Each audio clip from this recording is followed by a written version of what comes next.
President-elect of Honduras, Xiomara Castro, announced she will request the support of the United Nations to fight corruption and impunity. Gambia's incumbent president, Adama Barrow, appeared on course for re-election after voters took to the polls on Saturday. The World Health Organization confirmed that the new Omicron variant of COVID-19 has been identified in at least 38 countries on all continents. From the headquarters of TeleSUR English in Havana, Cuba, this is From the South, and I'm Katrina Goss. We begin in Honduras, where President-elect Xiomara Castro announced that she will request the support of the United Nations to fight corruption and impunity. In an interview, the leader of the Liberty and Refoundation Party confirmed that she had approached the United Nations organization to install a commission against impunity and corruption in the country. At the same time, she noted she will promote a parliamentary initiative to repeal a set of laws which, in her opinion, have served the outgoing government in maintaining this situation. In 2016, a support mission against corruption sponsored by the Organization of American States entered the country, but withdrew in January 2020 in the midst of disagreements with the government of Juan Orlando Hernandez.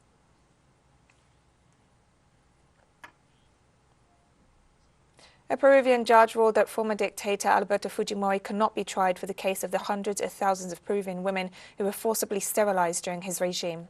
On Friday, a new hearing began on the case, whose sessions will continue until Monday, to determine whether the case proceeds. However, Judge Rafael Martinez announced prior to the beginning of the sessions that Fujimori cannot be prosecuted since the case of forced sterilizations is not among the cases for which the former president was extradited.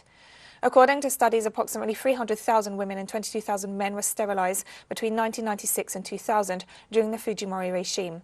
In the framework of a supposed family planning campaign, the measure is mainly applied in rural areas among poor and indigenous communities and with little or no explanation from health authorities.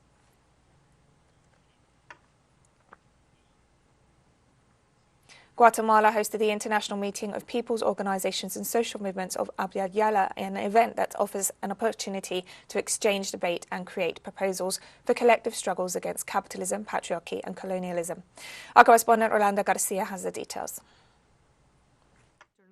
Meeting of People's Organizations and Social Movements of Abya Yala, known as Sovereign Abya Yala from the Social Movements, began in Guatemala, a space that seeks to coordinate joint actions against the extermination of ancestral territories. They are killing us. They are destroying Mother Earth. That is why we believe it is important to know and recognize each other as brothers, to meet and fight together and take collective actions from our territories, based on our practices on what we can do. More than 14 American indigenous people denounced the plundering and genocide in their territories. In all the regions of Colombia, they are dispossessing, murdering, and confining our communities today. But the most serious thing is that all this is happening with the complicity of state institutions. It is a government that does not protect or defend our communities. Participants also rejected the privatization of basic services and the precarious situation of rural sectors throughout the continent. We are facing drought, as climate change has affected us a lot, and this greatly disadvantages us, because the litter we produce is from our own pocket, what we can plant and harvest, and the land has become totally infertile. Exchanges and discussions among the excluded people of Abya Yala help to strengthen social struggles, as noted by this Ecuadorian. In short, to meet with brothers, encounter processes and dreams who have common situations, hopes and proposals, this is really encouraging and rejuvenating. Among the main proposals to confront neoliberalism, participants highlighted the need to work for the construction of plurinational states and the good living of the peoples. Rolanda Garcia, TeleSUR, Guatemala. In Brazil, protesters are taken to the streets to demand an end to the neoliberal austerity policies of the Jair Bolsonaro administration, which have resulted in increased poverty. Our correspondent Brian Mayer brings us the details. This weekend, thousands took to the streets in 18 cities across Brazil to protest far-right President Jair Bolsonaro. The protest was called by Brazilian feminist organizations and supported by the unions and major social movements like MST. The theme of the event was Bolsonaro Never Again. To take power, we need to run for office, come out on the streets and demand policies because a new day is coming when Brazil will develop again, and this will be due to the fight of the women and the people who have always fought for and honor their country. Out with Bolsonaro. According to studies cited by the CUT Labor Union Federation, the Bolsonaro government's disastrous strategy of implementing neoliberal austerity cuts during a period of stagnation and recession has resulted in an additional 14 million Brazilians falling below the poverty line. And this increase in poverty has had a disproportionately negative effect on women. We warned everyone in 2018 about what a Bolsonaro presidency will mean for women. He is sexist, misogynist, racist, and has destroyed our country. This is why we are on the street, to encourage everyone to rebuild Brazil. During the first year of Bolsonaro's presidency, femicide increased by 7% and reported cases of violence against women increased by 36%. At the same time, his government reduced funding for shelters for victims of domestic violence by 99.5%. Bolsonaro encourages violence against women. He destroys all policies to fight this violence. So we are on the street to say that this government is our enemy and that we are joining forces to end this government and say Bolsonaro never again. We want to turn the page on this tragic history of Brazil. Although Bolsonaro's approval rating has dropped below 20% for the first time ever, protest organizers believe it's probably too late to impeach him before the October elections. This is why the theme for the new protest cycle will be Bolsonaro Never Again. Ryan Mir, TeleSUR, São Paulo.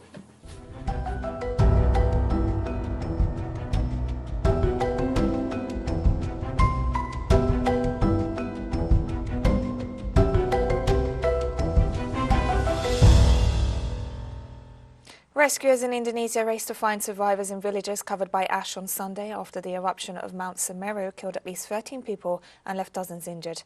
The eruption of the biggest mountain on the island of Java caught locals by surprise on Saturday, sending thousands fleeing and forcing hundreds of families into makeshift shelters. At least 11 villages in East Java were coated in volcanic ash, submerging houses and vehicles, smothering livestock and forcing at least 900 evacuees to seek shelter in mosques, schools and village halls. President Joko Widodo ordered a rapid emergency response on Sunday to find victims after the scale of the disaster became clear. Mungkin ya bersama dengan orang lewat kan ada lima orang mas, satu keluarga itu di sini tidak ada semua. Total 10 orang belum ditemukan. Ya, total 10 orang belum ditemukan. Daerah sini ini mas, mungkin ya. And we'll be right back after this very short break. Don't go away.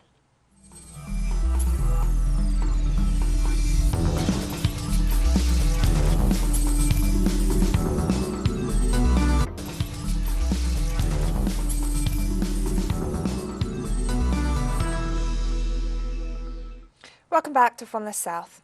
Gambia's incumbent President Adama Barrow appeared on course for re-election after voters took to the polls on Saturday. According to the Independent Electoral Commission, partial results from most districts placed Barrow in the lead after Saturday's crucial polls for the young democracy. Barrow, who ousted long-standing ruler Yahya Jammeh 5 years ago, was well ahead of his main challenger, Osanu Dabu, in results published by the Electoral Commission for almost 40 districts out of 53 nationwide. The figures cover more than half of registered voters in a single-round ballot. An Electoral Commission official stated that final results should be announced later on Sunday. So far, the process is smooth, it's peaceful, but we still wait and see. But my advice to IEC is they should remain neutral. If they are neutral, it makes it very easy for all of us, the players. And if they are neutral, it makes it easy for people to accept the final results. So my advice is going to IEC.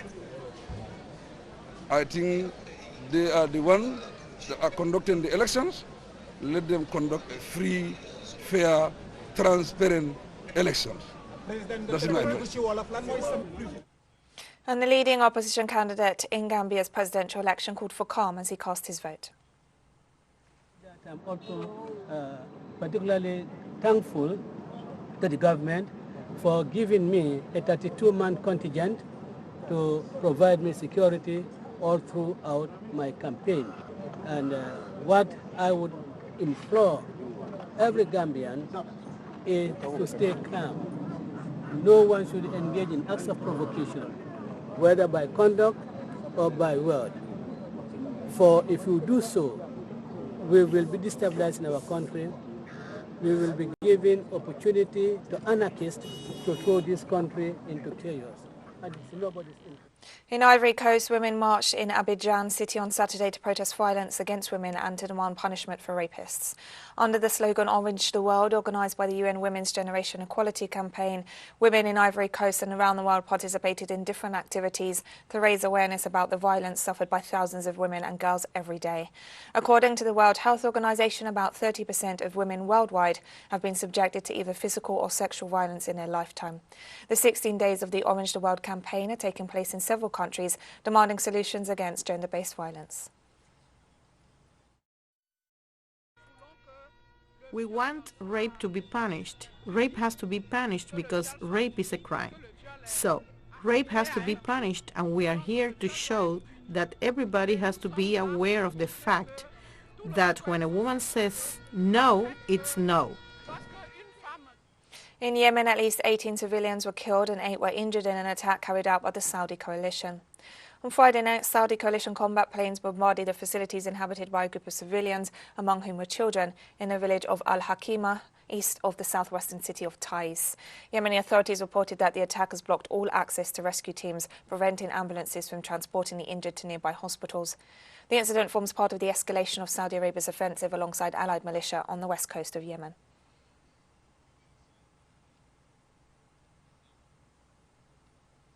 Dozens of Afghan women protested on Sunday against a statement issued by the Taliban banning forced marriages, stressing that there were further issues that needed to be addressed.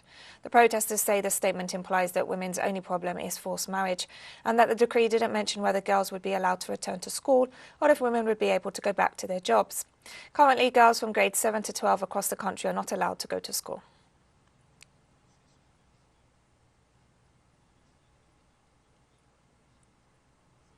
On Friday, at least one Palestinian was killed and one was injured after sustaining gunshot wounds from Israeli occupation forces.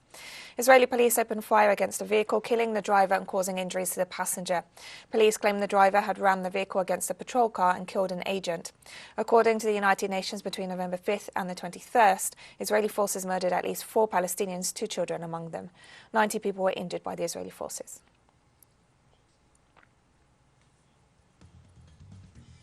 And we have more stories coming up after this final short break. Stay with us.